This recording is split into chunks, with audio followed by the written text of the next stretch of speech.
Cette vidéo n'était pas prévue de base. J'ai pas pensé de faire une 4e vidéo sur les expressions du visage, juste pour arrondir jusqu'à 50. Mais depuis j'ai écrit cette vidéo de podcast, j'ai découvert des choses intéressantes.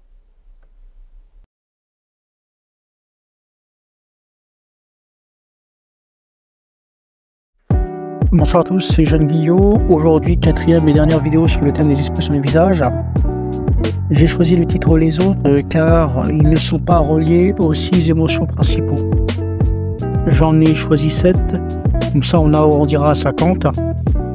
Je vais les citer: le visage en réflexion, le visage soupçonneux, le visage soulagé, le visage mal à l'aise, le visage grimace et le visage ennuyeux.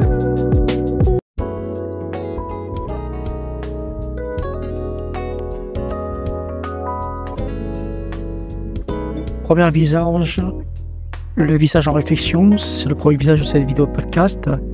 C'est un visage asymétrique, comme pour le visage de mépris d'ailleurs, sauf que la différence au visage du mépris, l'asymétrie sur le niveau de la bouche, tandis que dans celui-là, et le deuxième qui va arriver, c'est au niveau des sourcils. J'ai choisi le côté droit qui soit en l'air et le gauche qui est normal.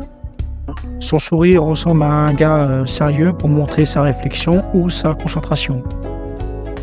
Son regard n'est pas fixe mais s'échappe. Tandis dans le deuxième, le regard interrogatif il est fixe. Si on pourrait faire un résumé, cela donne une personne à un air pensif.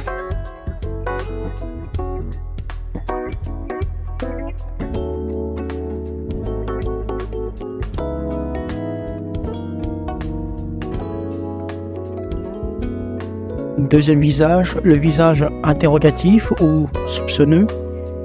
C'est un visage asymétrique, c'est la même chose que pour le visage en réflexion. Comment je le fais? C'est la même chose au niveau des sourcils, sauf que je vais prendre le gauche, au sourcil qui est en l'air.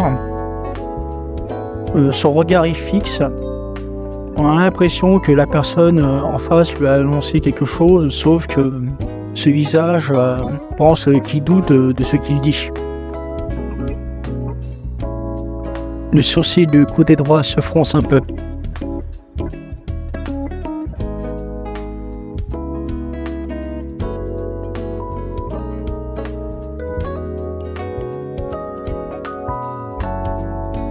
Troisième visage, le visage soulagé au soulagement.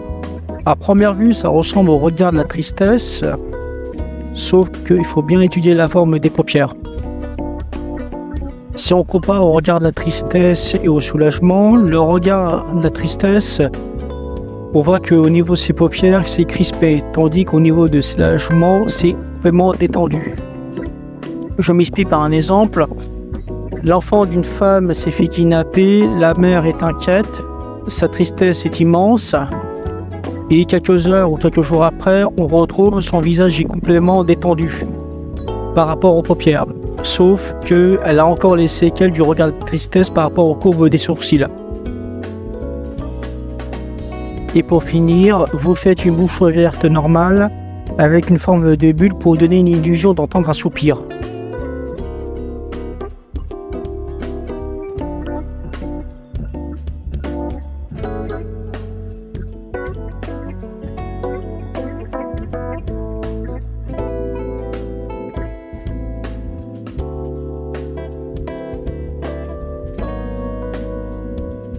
Quatrième visage, le visage mal à l'aise.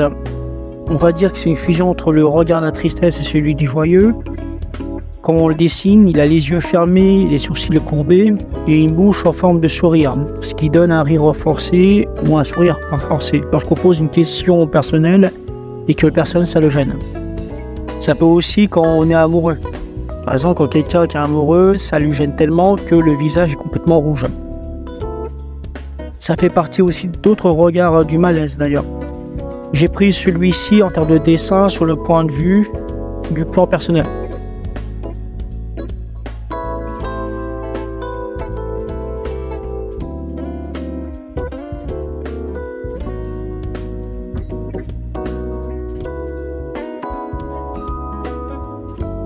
Cinquième visage, le visage grimace. Le cinquième visage, c'est un tirage de langue. On va faire plus simple. Les yeux et les sourcils sont complètement ouverts, comme pour la surprise et la peur, mais en forme de blague. Je fais la bouche grande ouverte en tirant la langue. Vous avez vu, j'ai fait les dessins de la langue. C'est tout. Il existe aussi d'autres formes de grimaces. C'est choisi la plus simple parce que je rajoute quelques minutes sur ce podcast, mais c'est pour vous dire ça aussi. C'est comme pour ça que le cinquième visage est celui de la grimace.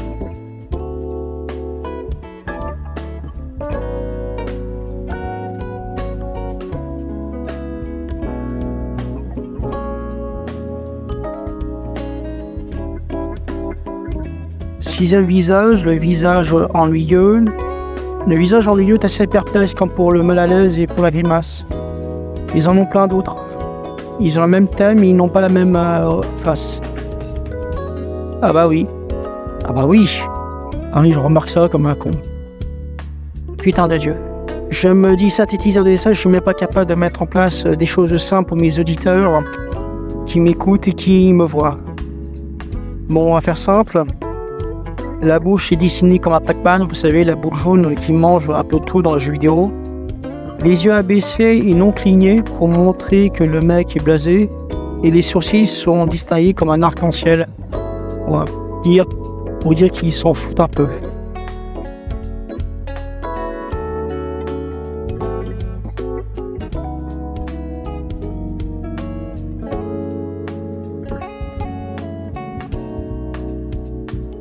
Septième visage, le visage contrarié. Dernier visage de cette vidéo podcast.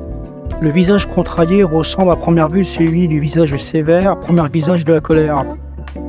Si on observe attentivement, la différence c'est que le regard sévère, dans son regard il y a des formes de tension liées à sa colère, tandis que le visage contrarié, c'est lié à son mécontentement, dont aucune tension.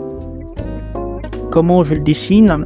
Vous reprenez les yeux et sourcils de la colère, sauf que sa bouche est complètement fermée et qui forme une sorte d'arc-en-ciel, dont les coins qui se crissent.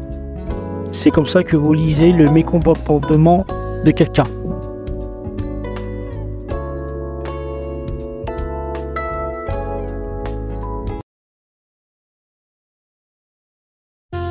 Synthétisons le thème des expressions des visages.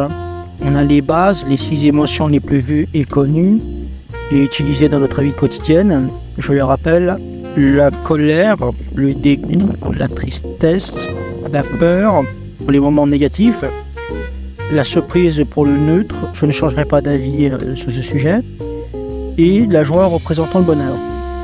Ces expressions ont leur évolution et ainsi peuvent être fusionnées pour donner d'autres expressions. Dans ces émotions fusionnées, ils peuvent avoir des visages différents mais similaires aux thèmes fusionnés comme le visage effrayé, mais aussi dans la quatrième partie. Il y a différentes variantes d'expressions, quelles que soient asymétriques, mimiques et uniques dans leur genre. Mais le plus important, ce que je conseille de faire d'abord, c'est de faire des emojis. Analysez et entraînez-vous et faites-en comme un jeu. J'en suis la preuve vivante, sinon j'aurais pas fait cette chaîne ni sur ce thème-là. C'est pour ça que le but de cette chaîne, c'est de vous aider.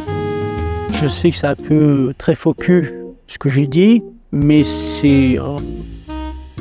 on a un intérêt en commun, c'est je vous teste des choses et je vous fais gagner du temps. Donc voilà.